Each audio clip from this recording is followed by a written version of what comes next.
नमस्कार दोस्तों, आपका दिल से स्वागत है हमारे चैनल शिव इंस्पायर्ड 87 में। दोस्तों, हम आपके लिए बहुत ही प्रेरणादायक कहानियां लाते रहते हैं।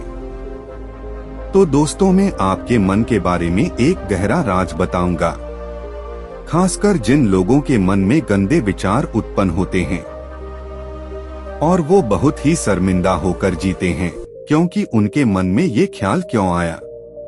सीधा और सच्चा रास्ता है कि उस ख्याल को अपनाओ मत और उसके मालिक खुद मत बनो। आपने कोई ख्याल मन में सोचा और उसी सोच के जरिए आपने उस ख्याल का आनंद लिया, इसीलिए आपके मन में ये गंदे विचार उत्पन्न हो रहे हैं। भिक्षु हर दिन तथागत से कहता ही, मैंने मन को जीत लिया है, अब यह मुझे विचलित नहीं कर सकता। तो एक दिन गौतम बुद्ध ने कहा, ठीक है, तुम दक्षिण दिशा में भिक्षा मांगने जाओ, यही तुम्हारी आखिरी चुनौती है। फिर अगले दिन ही भिक्षु ने व्याकुल होकर कहा, मुझसे बड़ी गलती हुई, लेकिन अब मैं दोबारा उस दिशा में भिक्षा मांगने नहीं जाऊंगा। यह कहानी शुरू होती है जब एक बड़े प्रदेश का राजकुमार अपना राजमहल सब कुछ त्याग कर बौद्ध संघ में शामिल हुआ।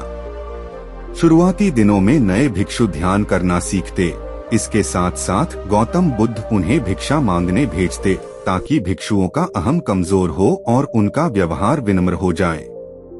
संघ में आने के कुछ समय पश्चात राजकुमार भी भिक्षाटन पर जाने लगा। शुरू में सब ठीक था, लेकिन कुछ ही दिनों में एक घटना घटी जिस कारण राजकुमार विचलित हो गया और उसने भिक्षाटन पर जाने से मना कर दिया। भिक्षाटन का नियम था कि भिक्षु केवल 2 घरों में भिक्षा मांगते और नहीं मिलती तो आश्रम वापस आकर जल ग्रहण करते और एबल दिन का इंतजार करते। एक बार राजकुमार भिक्षु नगर में भिक्षा मांगने निकला और दुस्सहयोग से भिक्षा नहीं मिली। शुरू में राजकुमार भिक्षु को निराशा हुई, लेकिन कुछ ही पलों में उसका मन शांत हो गया, जैसे कुछ हुआ ही ना हो। बिना प्रयास के आज भिक्षु बड़ा प्रसन्न था। उसने लौटकर गौतम बुद्ध से कहा, आज मुझे भिक्षा प्राप्त नहीं हुई, लेकिन मेरा मन शांत है, न किसी विचार ने मुझे परेशान किया। गौतम बुद्ध भिक्षु की सारी भावनाएं समझ रहे थे। तथागत ने कहा, अच्छी बात है, अब तुम कल महल की तरफ भिक्षा मांगने जाना। भिक्षु ने आज्ञा का पालन किया और अगले दिन भिक्षा मांगने निकल गया। कुछ देर बाद जब भिक्षु महल के आगे से गुजरा तो उसे अपना महल याद आ गया कि कैसे वह ऐशो आराम का जीवन जीता था। भिक्षु ने सोचा, महल में खाने को स्वादिष्ट पकवान मिलते और सेवा करने को कई नौकर होते और सभी प्रकार के सुख मिलते। ऐसा सोचते सोचते भिक्षु के मन में इच्छा हुई कि आज बढ़िया भोजन मिल जाए। तभी भिक्षु सचेत हो गया कि यह सब अतीत की स्मृतियां हैं और मैं केवल इन्हें देख रहा हूँ। पुरानी यादों के ताजा होने से मन में कुछ इच्छाएं प्रकट हो रही हैं। यह भी मैं केवल देख रहा हूँ। अगर मैं इन शारीरिक इच्छाओं को पूरी करने की लालसा रखूं, तो मैं मन की शांत और यह जागृत अवस्था खो दूंगा। भिक्षु ने महसूस किया कि जब जब हम स्वयं को 2 कदम आगे ले जाते हैं, चेतना का स्तर ऊपर उठाते हैं, तब तब मन इस प्रकार के खेल खेलता है। जब हम मन को शांत करने लगते हैं, तब मन हमें बेचैन करने की पूरी कोशिश करता है। भिक्षु यह सोचकर बहुत खुश हुआ क्योंकि आज उसने आत्मचिंतन से मन के बारे में गहरी समझ और सूक्ष्म दृष्टि प्राप्त कर ली।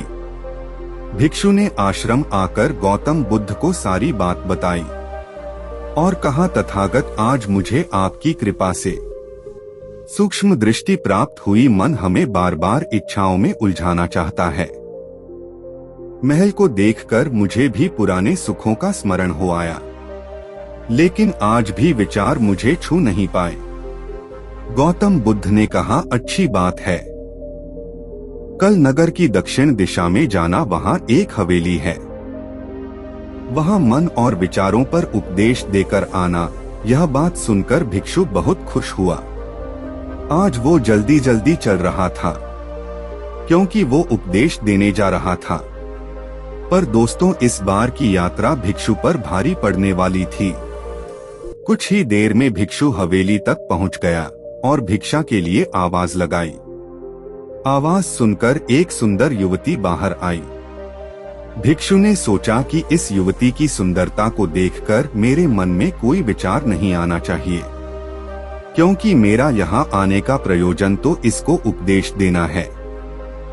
युवती ने भिक्षु को प्रणाम किया और कहा, आइए पहले भोजन ग्रहण कीजिए। भिक्षु ने भोजन किया, फिर सोचा कि उपदेश देने हैं। फिर उसने सोचा कि उपदेश देने से पहले थोड़ा आराम कर लेता तो अच्छा होता। भिक्षु यह सब सोच ही रहा था। इसी बीच युवती ने कहा, श्रीमान, आपने अभी अभी अन्न ग्रहण किया है, अब थोड़ा आराम कर लीजिए, फिर उपदेश शुरू करना। यह सुनते ही भिक्षु सतर्क हो गया। जो योजना वह मन में बना रहा था, यह महिला वह सब बिन बताए करती जा रही थी। भिक्षु ने सोचा, यह सब संयोग है। यहाँ लोग भोजन के बाद आराम करते होंगे। फिर भिक्षु आराम करने लेट गया और विचार करने लगा कि महिला कितनी समझदार है और इसकी सुंदरता बेजोड़ है। अगर मैं राजकुमार होता तो ऐसी ही स्त्री के साथ विवाह करता। भिक्षु के मन में ऐसे ही कुछ विचार चल रहे थे। इतने में युवती फिर से आई और बोली, अगर आप राजकुमार होते तो मुझे उपदेश कैसे देते? भिक्षु जी, आप तो मुझे उपदेश देने आए थे। युवती का इतना कहते ही भिक्षु को स्पष्ट हो गया कि युवती तो मन पढ़ सकती है।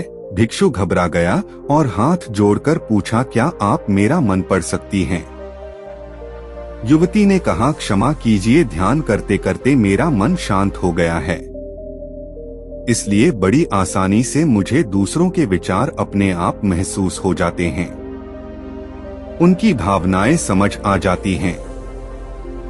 जब भिक्षु ने सुना तो उसके पैरों तले जमीन सरक गई। फिर बिना कुछ बोले भिक्षु तत्काल आश्रम की ओर चल पड़ा।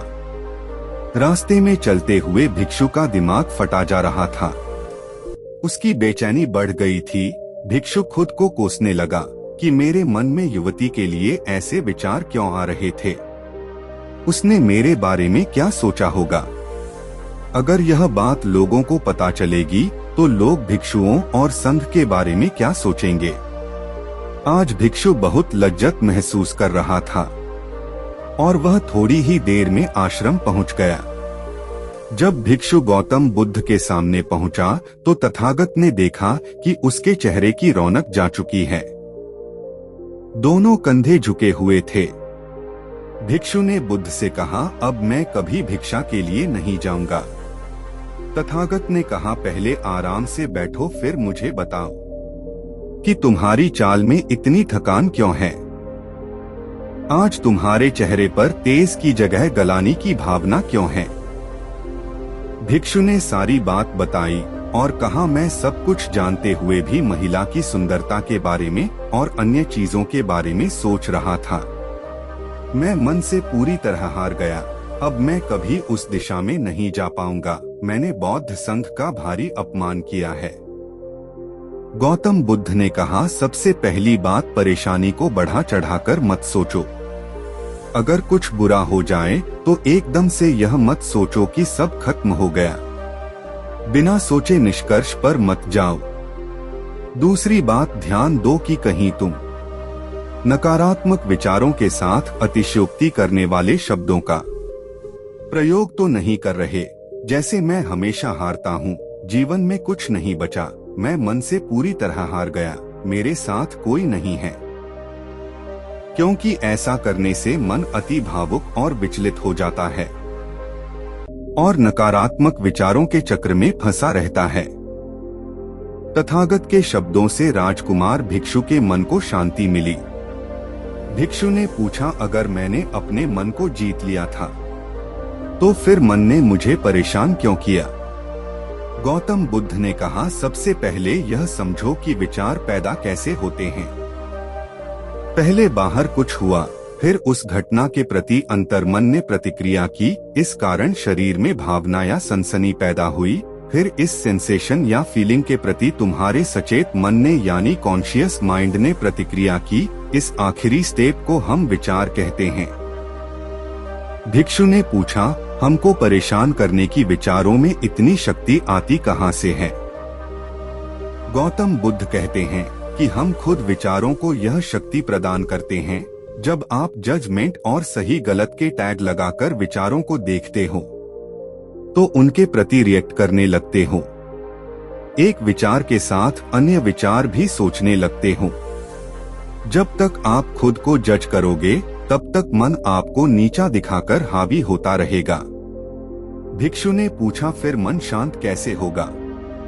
गौतम बुद्ध ने कहा, अगर विचार है तो शरीर में भावना भी महसूस हो रही है, क्योंकि हर विचार भावना के साथ प्रकट होता है।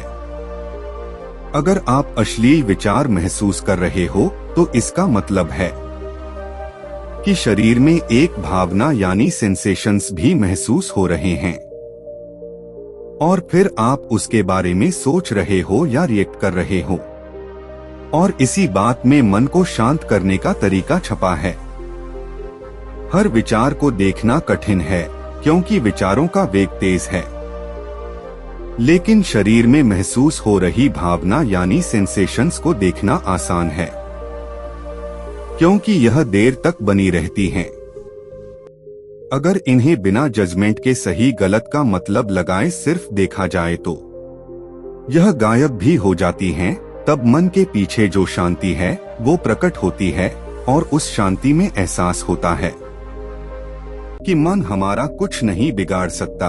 हमारा अंतर्मन कैसे ठीक होता है? नॉन जजमेंट से अगर हम किसी भी इंसान या घटना या फिर अपने मन को बिना जजमेंट के देखते हैं तो मन के साथ साथ अंतर्मन अपने आप स्वस्थ और शांत होने लगता है।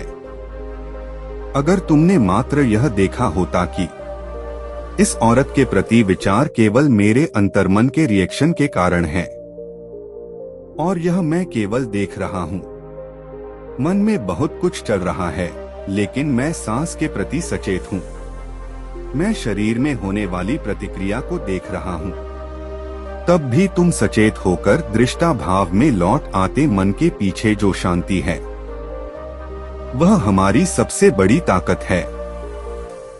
हम बड़ी आसानी से विचारों को शांत कर सकते हैं और एक दिन यह जान सकते हैं कि किसी भी प्रकार का विचार चिंता असल में इस शांति को पार नहीं कर सकता। हम हमेशा विचारों से अछूते हैं।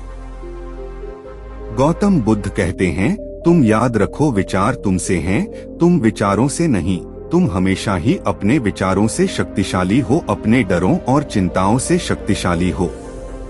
अब तुम अगले 7 दिन युवती के घर भिक्षा मांगने जाओगे और ध्यान रखना अपने विचारों को जज मत करना। अच्छे बुरे विचार केवल तुम्हारा द्वार खटखटाते हैं। तुम केवल इतना याद रखना कि तुम वह शांति हो जिसमें सब प्रकट हो रहा है।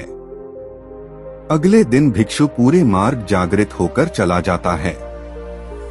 वो उसी महिला के घर जाने से पहले उसको थोड़ी घबराहट सी हुई, लेकिन भिक्षु दृष्टा भाव में बना रहा, विचारों को शरीर में उठ रही भावनाओं को, डरों को, गिल्ट को, सबको बस देखता रहा। जब वापस लौटा तो वह पूरी तरह शांत था। आज उसमें मैंने मन को जीत लिया है। यह अहंकार भी नहीं था। आज उसने सही मायनों में मन को पार कर लिया था। तो दोस्तों, मुझे उम्मीद है कि महात्मा बुद्ध की इस कहानी बुद्ध प्रेरणादायक के माध्यम से आपके जीवन की कई समस्याएं समाप्त हो गई होंगी या कुछ समस्याओं का समाधान मिल गया होगा। और नहीं मिला हो तो कमेंट करें। धन्यवाद।